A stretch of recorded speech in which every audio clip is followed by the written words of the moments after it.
Do you know what the most similar species to humans is? That's right, it's the chimpanzee. It shares 98.8% of our DNA. But have you heard of another species that supposedly shares 50% of our DNA? It's the banana. Can you see the similarity? Where the hell do bananas come from? So where did this banana come from? So, where did this banana come from? Well, it came from the fruit bowl in my kitchen, and before that it came from the shop, Tesco's, not a sponsor, and it got there from Colombia, where it's been growing for 5 million years? 5,000 years? 500? Actually, these bananas have only been growing in Central America for about 80 years. You see, when I say this banana, I mean this banana. This banana, called a Cavendish, is a clone. And by extension, every banana you've bought in your entire life has probably been one of these genetically identical fruits. You've been eating the same banana again and again and again. Identical. If we go back a little further to the 1870s and the birth of modern banana cultivation, they were actually all eating the same banana in the USA as well. Except the same banana they were all eating wasn't the same banana we were all eating, the Cavendish. Theirs was the Gros Michel, or Big Mike. And it was bigger and sweeter and juicier. But the Gros Michel hasn't been seen in our shops for nearly 50 years, leading us to the question, who killed Big Mike? Bananas aren't originally from Colombia or Central America. They originated in Southeast Asia and the South Pacific, and there are many thousands of species encompassing all things banana-y, from plantain to pink bananas. They then begin to crop up in early Buddhist statues and Hindu texts. Unsurprisingly, the monkey god Hanuman was a fan. And over time, they were brought to Africa by Muslim merchants when they may have got their name. Banan means finger in Arabic. And if you grab a couple of bunches, you can make a convincing Edward banana hands. From Africa, they were brought over to the New World. That's the banana's general trajectory, but we're not talking about any old banana. We're talking about Big Mike. It was in the 1820s that French botanist Nicolas Bourdin found Big Mike growing in Southeast Asia and decided to transport him across to the island of Martinique in the Caribbean, where he was placed in a single botanical garden. Then in 1835, in Martinique, French botanist Francois Pouillat rediscovered Big Mike and sailed him across to Jamaica. Big Mike seems to have a thing for French botanists. By 1870, they were growing across the island, and they were happened upon by an American sailor called Lorenzo Dow Baker, and so quickly sent a batch off to Jersey City to see if his compatriots had a similar taste. They went down a hoot, and Baker knew he was onto something, and maybe a lot of money. There was one problem though. The reason the Gros Michel bananas were so tasty compared to other species was that they weren't chock full of bitter seeds. They were mostly delicious, soft flesh. In fact, seeds were exceedingly rare in Gros Michel, with just 1 or 2 appearing for every 1,000 bananas. This meant cultivating them for mass export and mass moolah was a challenge.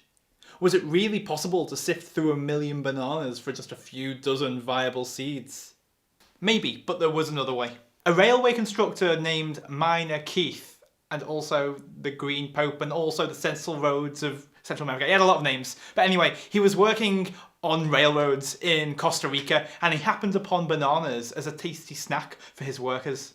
He knew that, like many other plants, bananas didn't need to be planted from seeds, but could instead be propagated by taking cuttings from mature plants and planting them instead.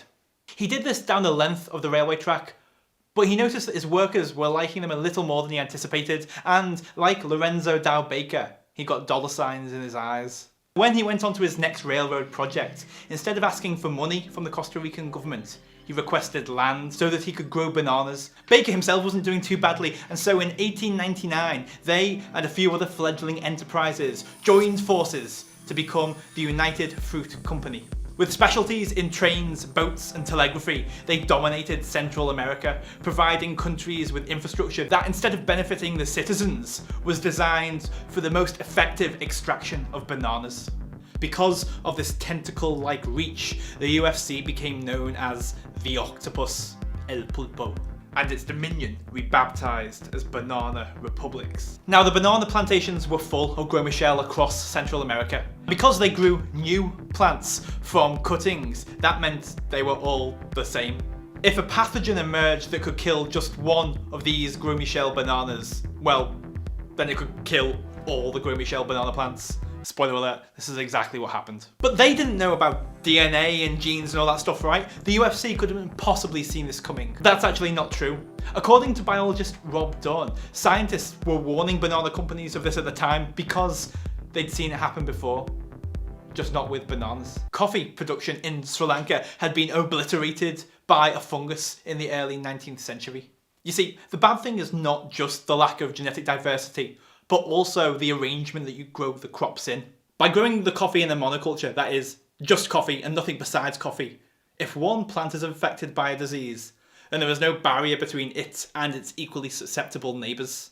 So yeah, learn from history and don't plant all your Gros Michel bananas in close proximity. But of course, that would mean a less than maximal number of bananas, and that would mean a less than maximal amount of money. When the fusarium wilt appeared and started decimating Gros Michel, it was Bananageddon, and Big Mike went commercially extinct. Feel free to thank them for never having tasted the most delicious of all bananas. In the case of shutting the stable door after the fungus has bolted, banana companies now set to work looking for a replacement for the Gros Michel. It had to be a similar shape and size and taste, or the punters might stop buying it. The new banana had to be resistant to fusarium wilt as well, because it turned out it could survive lurking in the soil and strike down any new plants that come. By the 1940s, they settled for our familiar friend, the Cavendish. It took 20 years of development and marketing for it to finally usurp the withering Gros Michel. After all, it was smaller, tasted worse, and unlike the Gros Michel, it bruises easily. But the United Fruit Company was nothing if not resourceful, and managed to convince the public of the USA to fall in love with the Cavendish by introducing the Chiquita Señorita seal of approval. This image was so popular that the UFC rebranded its company to Chiquita in 1984. This wasn't the only reason they rebranded though. The video is about to get a bit dark. The ruthless efficiency of the UFC translated to their treatment of their banana pickers. And by 1928, Colombian workers had had enough of the harsh working conditions and staged a strike. Striking workers meant less money being made, and so UFC representatives spoke with the US Embassy to see what could be done. A warship was requested, but the Colombian government preemptively sent in their own military to quell the strike. They were ordered not to spare any ammo and opened fire, killing up to 2,000 people, including women and children. This became known as the Banana Massacre.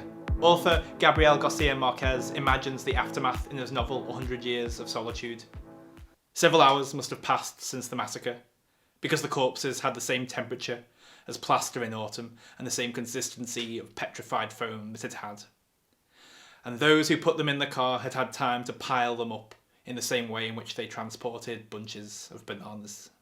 Throughout the 20th century, things slowly, very slowly, got better, and with the emergence of consumer awareness brands like the Rainforest Alliance and Fairtrade, we can be more sure that the conditions of those working in banana production are more human. Having said this, Chiquita has given millions of dollars to terrorist groups in recent years. But in general, workers' rights are better protected, the dead Gros Michel was successfully replaced, and we all live happily ever after. The end. Well, not quite. You see, while the Cavendish is resistant to fusarium wilt, it's still cultivated through the process of cloning through cuttings, and so all it would take is one new pathogen to arise, and then we'll be moving on from our Plan B banana to a even worse tasting Plan C banana. And what do you know? There is such a pathogen. It's a close relative of fusarium wilt and has been spotted in Asia. It's begun to kill off the Cavendish and has even now spread to East Africa. And recently, a banana conference in Central America was relocated after fears that growers coming from all over the world could accidentally transfer the fungus and initiate a new bananacalypse. But unlike 100 years ago, we have new science. CRISPR, for example, is a gene editing technology that could genetically modify the Cavendish into a super resistant strain. We just have to hope it doesn't all go wrong and we end up in a dystopia ruled by sentient bananas in pajamas. What's that? They're coming down the stairs. Save yourselves. Of course, maybe the solution lies with us. After all, it is consumers who drive the demand for identical bananas. My hope is that the consumer who buys bananas will be more open-minded about what kind of banana they'll accept, says Professor Randy Plotz. People are addicted to the Cavendish, but you might think about apples. People's only choice used to be Red Delicious, but now there are many more. Where the hell do bananas come from? Well, it's mostly a mixture of capitalist greed, ruthless business, and a willful ignorance of sustainability. So maybe the question everyone should really be asking is, where the hell are bananas going? Thanks for watching. That was Where the Hell Do Bananas Come From? If you want to see the last object video I did, it was trousers. Where the hell did they come from? I mean, you wear them when you're eating bananas, hopefully. Check out the video. See you in 2 weeks. Bye.